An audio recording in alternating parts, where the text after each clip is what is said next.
Welcome, my fellow leaders and listeners. This is Succession, a podcast about the pursuit of success, the art of leadership transitions, and the legacies that shape our future. I'm Corey Grillo, and in each episode, we explore what it means to lead with impact, adapt through change, and create a lasting mark on the world of business. Whether you're navigating a career shift or planning your next big move, you're in the right place. Today, I'm honored to host Lynn Daniel, founder and president of the Daniel Group. With over 3 decades of experience, Lynn has built a company specializing in measuring and improving customer experiences for diverse organizations. Under his leadership, the Daniel Group has worked with industry leaders to harness customer feedback and drive strategic growth. In this episode, we'll explore Lynn's career, the role of customer insights in growth of a company, succession planning, and how great leaders sustain their impact. Let's get started.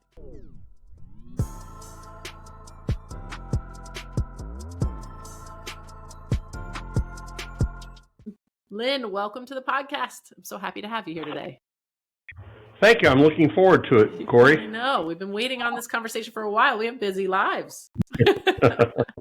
Yes, quite busy, both of us. Yeah, I know.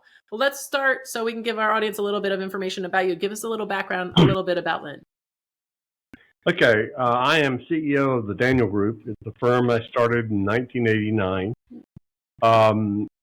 When we first got started, we focused on market research and strategy work for middle market companies. In the early 2000s, we started a concerted focus on customer experience. Okay. And so we now provide services to B2B companies to help them improve CX. Client examples include Navistar now is International Motors, AGCO, about 80% of Caterpillar dealers in North America that we work with, which is actually where we first got started. Oh. And then a variety of other industrial companies, Okuma, which makes machine tools. Right.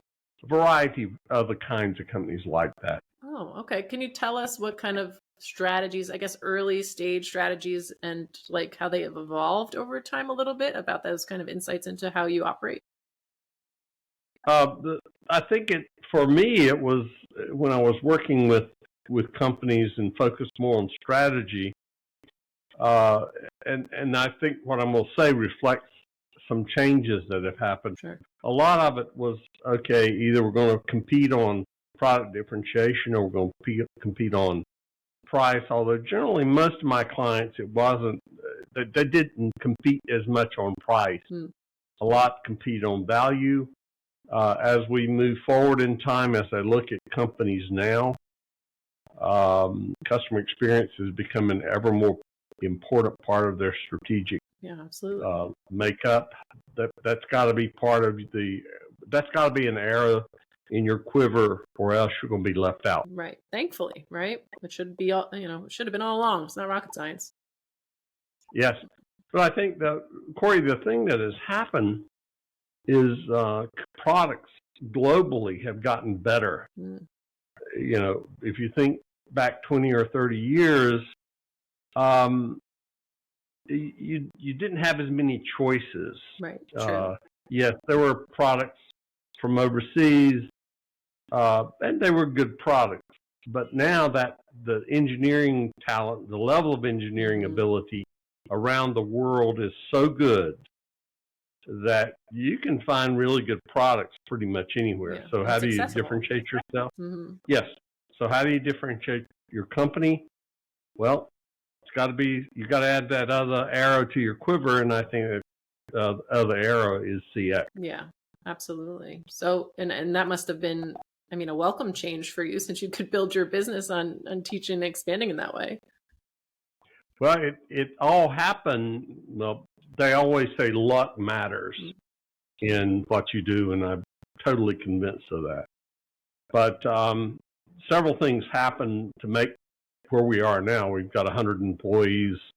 We're growing. We've developed a major software platform that we use with our clients. Oh, awesome. Several things happened. One, I discovered through some research projects and strategy projects in the late 1990s that people were not aware of the customers that were walking out the back door. Mm. They knew the big deals they lost.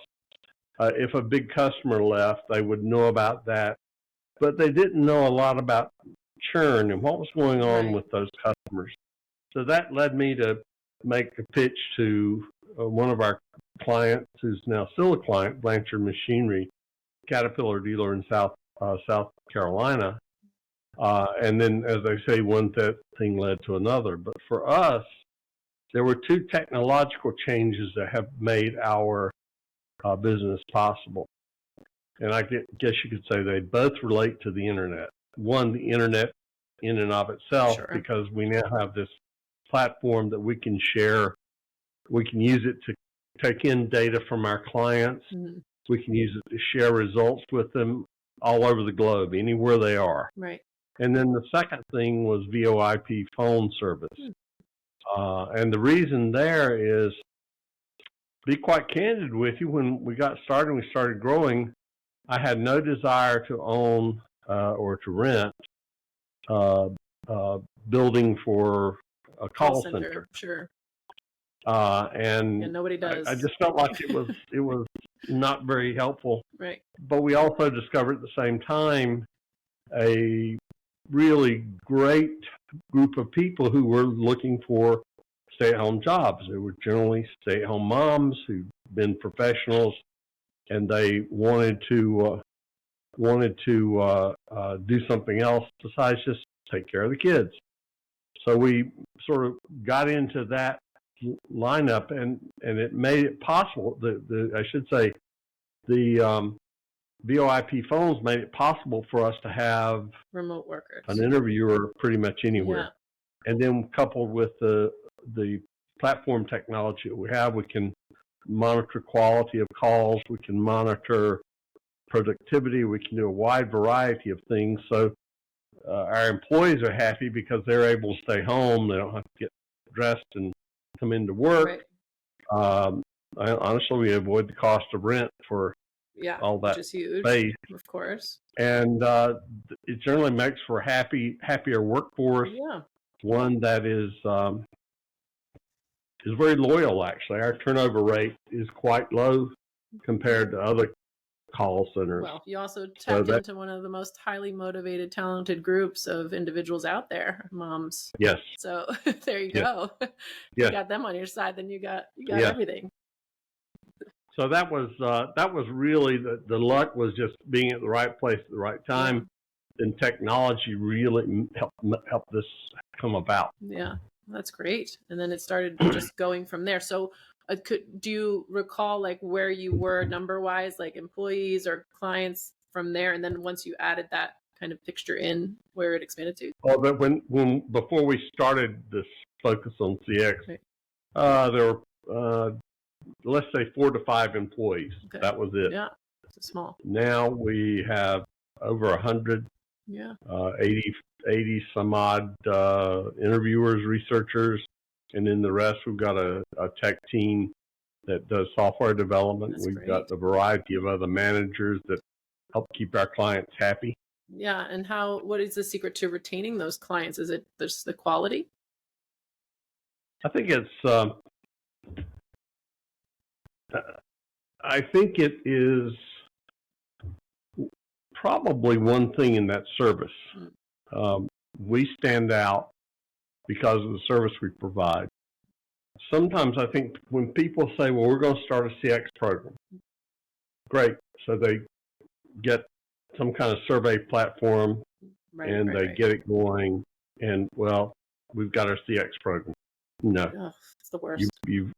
You've only scratched the surface, not even. Scratched the surface. Uh-huh. Not even, yes, not even. It's just. And so what we're able to do with our client success managers is work with our clients, so we help them move along and actually see some change, see some improvement. Yeah, I find that all the time. It's funny, like the parallels, because when you're describing this, I'm thinking of all the people that come to me that are, starting their employee programs or their internal programs and wanting to do assessments. Everybody's doing an assessment. Everybody's doing like a measurement for their employees to satisfaction internally. It's the same. I'm working for patient experience or customer experience as well. It's like, which I've been on that side of too. And it's like, Great. Now what? And if you don't do anything with this information, you're actually working against yourself, because now everybody knows you have it and you're doing nothing with it. It's worse. I think really, I totally agree, Corey. Worst thing you can do is ask for customers' feedback. Do nothing. And not do anything with it. No, and it happens all the time. It's baffling. And then they're like, I wonder why we're not having our growth numbers the way we want to. I wonder why we didn't get those. It's like, it's not that hard. Like, if you're saying you're going to do something, you got to do it. No. You got to do it. As I like to say to people, if we call on behalf of our client, and we say to the customer, hey, I'm calling from so-and-so company, and we'd like to get your feedback on this most recent experience, we have created an implicit promise, even though we didn't say it. And I shouldn't say promise, an expectation on the part of the customer immediately that someone's going to do something about it. Yeah. If they have an issue. Right. And way too often that doesn't happen. Right. Yeah.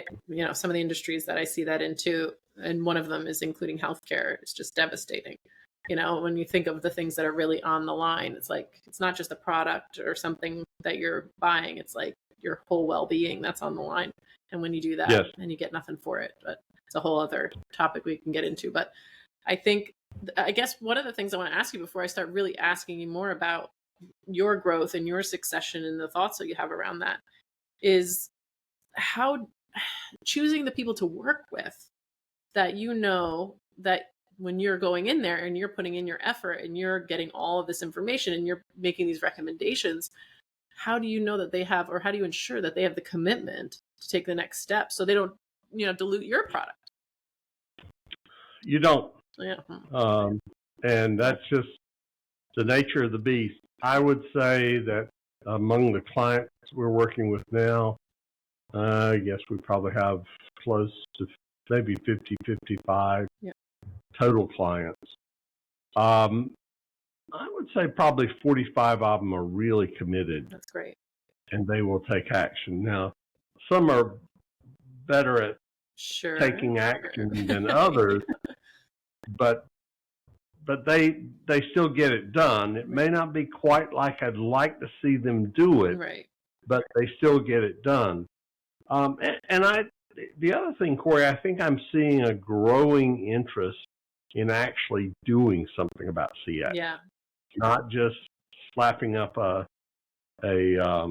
survey and say, okay, we're doing CX. There is a desire, for sure. I think it's the disconnect between different levels of the structure, the infrastructure of the company. So if it's rolled out by, just HR, but there's no buy-in from the C-suite teams, or if you have a VP of people, that is, not really focused on that, but then you have a CEO that's really excited about engaging them. Like when there's disconnects and disjoints, or if it's, there's a lot of people at the top that want something, or a lot of people that are deployed day to day and saying, I want to be heard. And there's no communication that goes up or down in those situations, or side to side for that matter. Then there's so many people that want it, but not so many people that know how to implement it. Yes. So it sounds like you're doing a good service for the companies and to the people involved. So it is interesting. And, we, like I said, I think fortunately have some really good clients. Do I have some that I'd like to see them do things differently? Yes. Little poke. And you can have those. You can have those conversations.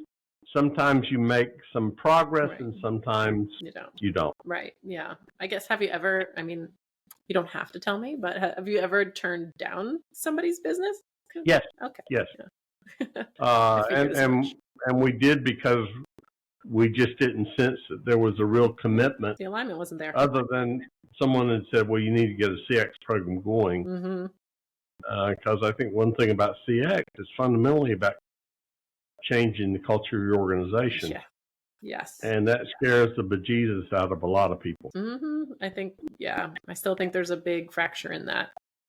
For a lot of people, just what they conceptualize around it, how much effort they think it'll be, the rewards they think they will get or won't get. It's really a misunderstood kind of sector, I still think. But it changes the bottom line in a tremendous way if you get behind it and you implement in the right way. So, Oh, okay. So let me get back to the topics. This is something we could just do another podcast about. So I'll come on your podcast and we'll talk about There you that. But I do want to hear about all of the ways succession or the ideas of succession, maybe before you even thought about succession in general, showed up along the way for you.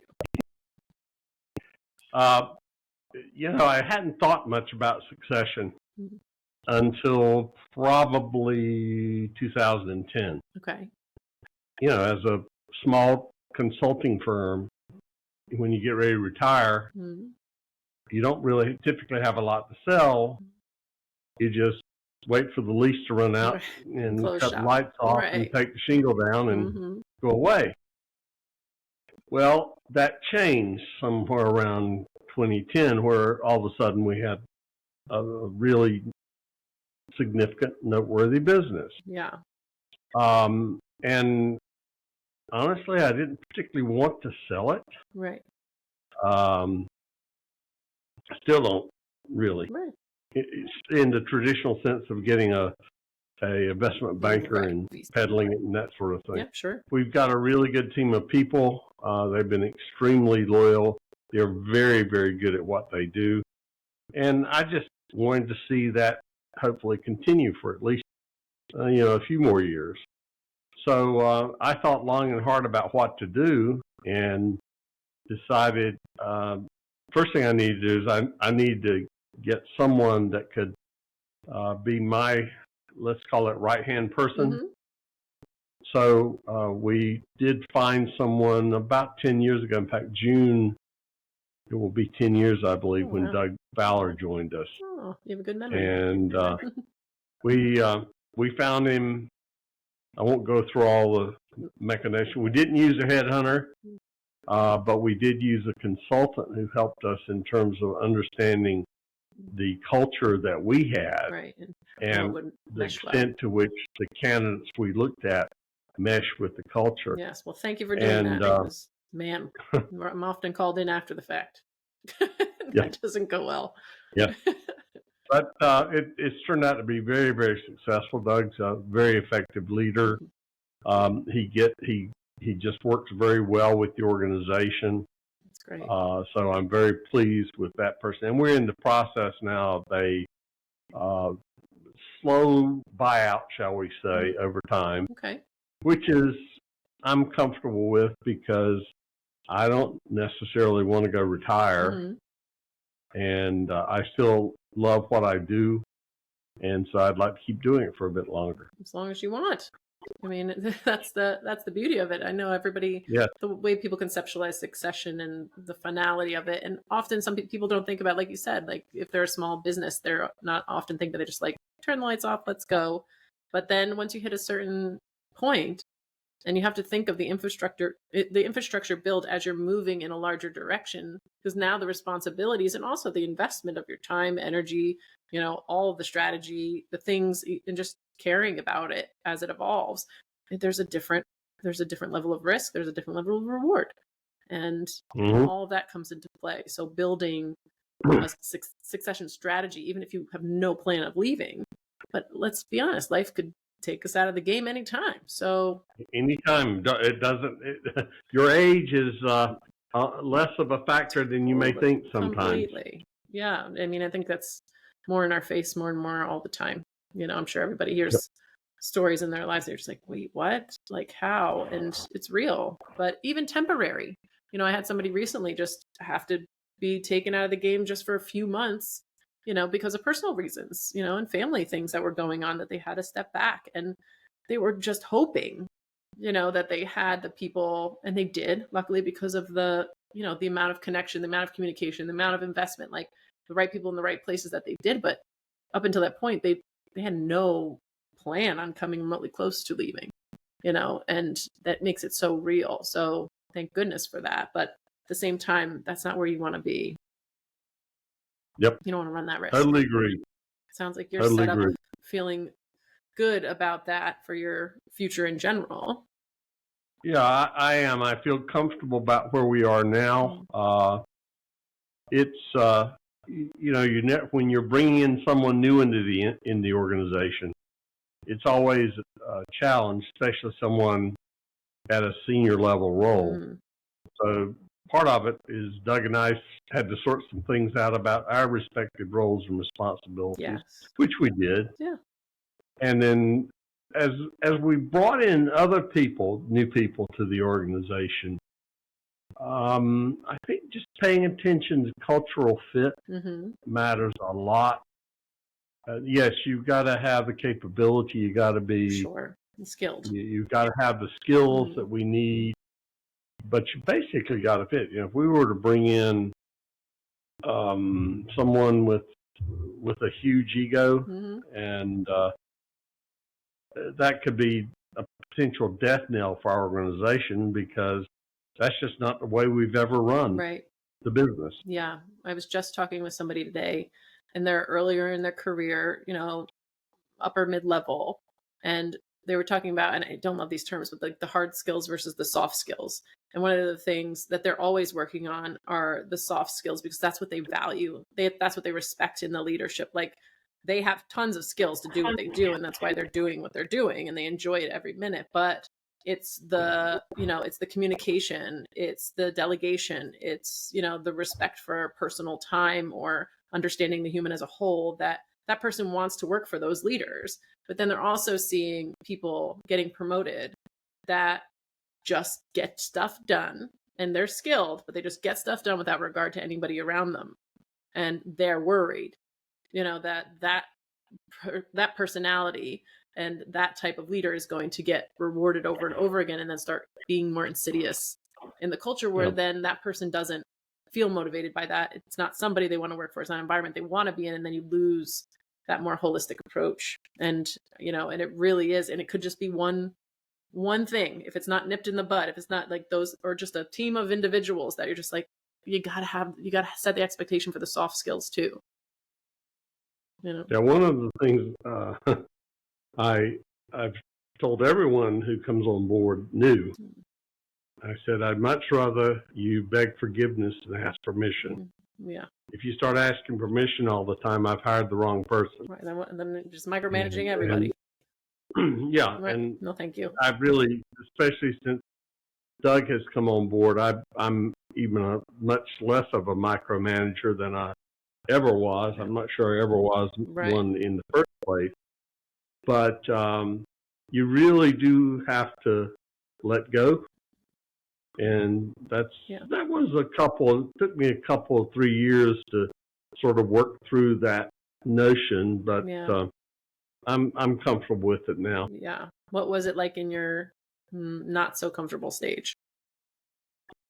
I don't think we'd actually sat down and I guess this is an important message to people listening to this podcast, is to sit down and get really clear about your respective roles. For example, the business is, much of the business is here, is largely here because I developed it over time, the relationships. And so Doug had to get accustomed to, I was not going to tell him every time I talked to a client, even though he was operationally working with that client. Gotcha. Because it didn't make any sense. Now I keep him in the loop about things that I thought that mattered. And now we have several client success managers, and I've been told they get a little upset with me because I still reach out to clients. I still communicate with clients. I fully expect to continue to communicate with clients. I'm not going to get in their way, because generally I'm talking with the clients about a far different subject. Sure, you have a personal relationship than too. they would be talking about. So I think to the people listening that are thinking about succession, if you want to bring in someone at the next level, and even unless you're just going to flip the company and sell it, then you're most likely going to bring someone in at some point. I think it is important to work out, respective roles and responsibilities. And secondly, I think both players need to have some grace. Because you're going to inevitably trip over one another. I almost say hopefully. right? Because Yes. I think one of the things, when if you really want to keep your company, you want to see it grow, even if you're handing it off in the future, but you still want it to maintain. It's not going to just get acquired or divvied up or just pulled the IP from and then it's moved on. That's different. Still need a strategy, but different. Then you don't necessarily want to bring in somebody that is your doppelganger, because No. you have been doing this for so long that you don't know what else can be brought to the table in a new way, a new perspective, a new challenge. Like, different is good. And you want to have that conflict of respectfully, right? To say, but push of ideas or new strategies or new ways of thinking, because taking it to the next level is going to need that if you want it to grow, right? If you want it to keep going, it doesn't mean you get somebody that just doesn't agree with the mission or has no respect or regard for your priorities. Like, that's not what we're talking about. But, but somebody is aligned, but is it stifled? And if everybody's saying yes to you all the time, you're building a very specific type of culture, and it isn't going to move much further. It's going to be a very brittle culture. Mm-hmm. Have to sell at some point, in my opinion. That really have to sell at some point, because it won't make it. Right. It just will not make it. So it sounds like you have the right person in the right place. I think so. Obviously one can never tell, but after almost 10 years, I'm feeling quite comfortable that, one, we're good business partners, also good friends. Someone would say, well, that's not something you need to worry about, but I actually happen to think so. I think it's great. Sorry, I've got a cat under the table. I love it. Having pets is important. Well, she's supposed to be upstairs, right. And I apologize. No apology needed. I bet you everybody listening is also having a cat or a dog involved in their day-to-day. Yeah, so jumping back in, it sounds like you have the right person in the right place. You have a great setup. It's been 10 years with this person. That's pretty exceptional. Mm-hmm. So the foundations are already really solidly in there, unless you want to spice things up or you're scaling and need another, a little sprinkle of somebody else's perspective in there. But it sounds like you're set up for success here. So far, it's worked out quite well. Very pleased with where we are. Just finding, we've got probably one or two more major hires to make over the next 3 or 4 or 5 years. And those are going to also be critical. Absolutely. Not at the level that Doug's hire was, but they're going to be critical to what we do. Yeah. And again, I think finding the right person where there's first of all, has the skills you need mm-hmm. and the background you need, but also just has the cultural sensitivity. Yeah. That is so necessary. Yeah, I think you're absolutely right. And I also think that people don't think of succession as something within the structure that's happening. It's not just about the exit of the owner or the founder. It's also about the progress made within a career and the strategies as you're developing it. And it could be any early stage, mid stage, further stage. Like, it's really important for everybody to understand that, especially if you are doing that major succession of the owner or CEO, that there is teams and layers of people that are probably going to move into different directions, different spots, and fill, like, that needs to be thought of. So that web of success and support for that success is so important. But it seems like, you can probably teach a class on this at some point. Well, we've had some, it's been a really interesting experience going through this. And, I feel very comfortable about where we are at this point. Yeah. Looking forward to, I'll probably work pretty much full time for the next couple of years, and then probably completely turn it over to the rest of the team. We'll see how it all plays out. Yep. Yeah. But I'm flexible and they're flexible. Yeah, so that's what's important. We won't, as long as I think, one, we're making a difference, making some money, and having fun. Well, I'm good. Sign me up. Well, this has been a pleasure. Thank you so much for doing this and having a chat with me today. Thanks, Corey. Yeah, we'll have to do more of it. And I'll come on your podcast whenever you're ready. Love to. All right. Love to. Thank you, Lynn. And before we go, a big thank you to all our listeners for tuning in today. We hope you found some valuable takeaways to help you with your own leadership journey. Don't forget to subscribe so you never miss an episode. And if you're ready to dive deeper into your own succession strategy, or you want to be a guest on the show, reach out and email us at ask@corygrillo.com. Remember, great legacies are built on smart strategies. Keep leading forward, my friends, and we'll talk soon. Bye.